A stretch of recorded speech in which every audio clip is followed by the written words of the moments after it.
माझं नाव अनिता संदीप ढेरे आहे व मी बीड येथील हे जे काही उपकेंद्र आहे तर त्या ठिकाणी एक आशा स्वयंसेविका म्हणून काम करते।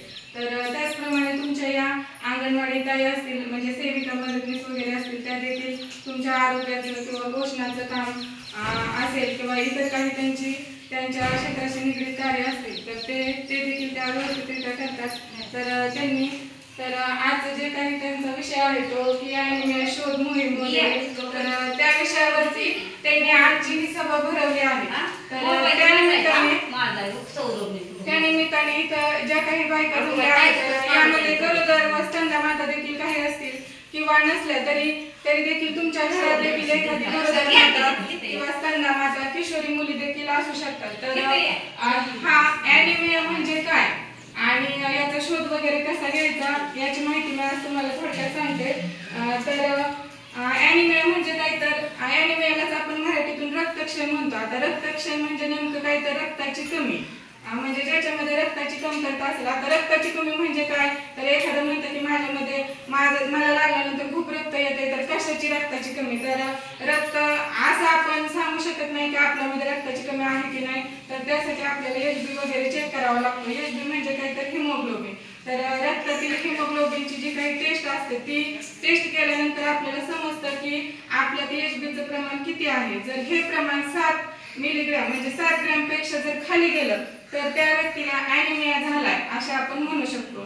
तर त्यासाठी तुमच्या घरातील ज्या काही किशोरी मुली असतील किंवा तुमच्या स्तनदा माता म्हणजे ज्यांची मुलं 6 महिन्यापेक्षा कमी वयाची असतील तर अशा माता असतील किंवा तुमच्यातल्या मुली किंवा सुना वगैरे असतील की त्या गरोदर असतील तर त्यांचं HB तुम्ही चेक करणं महत्त्वाचं आहे। तर त्यांचा HB चेक करून तो जर 7 पेक्षा कमी भरला तर त्यांना ॲनिमिया होण्याची शक्यता असते आणि 9च्या पेक्षा पण कमी असेल तर त्यांना थोड्या प्रमाणात ॲनिमिया झालेला असतो। त्यामुळे तुम्ही या मुलींना गुळशंदनाचे लाडू वगैरे असतील किंवा हिमोग्लोबिनच्या आयर्न फॉलिक ॲसिडच्या गोळ्या वगैरे असतील त्या व्यवस्थित टाइम टू टाइम चालणं आवश्यक आहे। तर त्यामुळे तुम्ही सर्वांनी HB चेक करणं आणि HB चेक करून आपल्याला ॲनिमिया आहे की नाही हे शोध लावणं आवश्यक आहे। तर आणि हा होऊच नये म्हणजे आपल्याला ॲनिमिया वगैरे रक्तक्षयाची कमतरता होऊ नये म्हणून योग्यरित्या चौरस पोषक आहार घेणं, फळं वगैरे एखाद्या तरी फळाचा आपल्या दररोजच्या जेवणामध्ये एका तरी फळाचा समावेश करणे, आणखीन वेगवेगळ्या ज्या काही पालेभाज्या वगैरे असतात किंवा कडधान्य असतील आणि वेगवेगळी असं म्हणजे मोसमी फळं वगैरे असतील तर त्याचा समावेश तुम्ही आहारात केला पाहिजे।